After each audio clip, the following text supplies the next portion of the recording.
సంపదను బట్టి ధన్యుడని, పేరు ప్రఖ్యాతులను గూర్చి ధన్యుడని, పెద్ద కులంలో పుట్టాడు ధన్యుడని, వాళ్ళకండి అగ్రకులంలో పుట్టాడండి ధన్యుడండి, రాజవంశంలో పుట్టాడు ధన్యుడని. అట్లాగా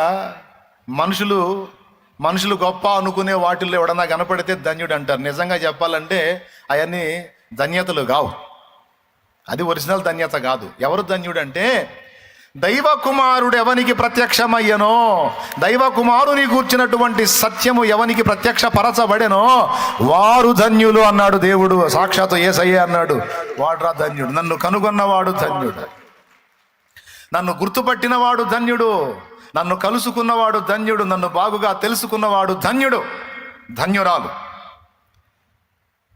నీకు ఆహారానికి లేకపోవచ్చు, వస్త్రహీనత ఉండొచ్చు, నువ్వు తక్కువ కులం అన్నదానిలో పుట్టుండొచ్చు, నీకు జనబలం లేకపోవచ్చు, ఎలాంటి రాజకీయ గుర్తింపులు లేకపోవచ్చు, పేరు ప్రఖ్యాతులు లేకపోవచ్చు. ఇవన్నీ ఏమీ లేకపోయినా, లోకము మనుషులు గొప్ప అనుకునేవి ఏవి లేకపోయినా,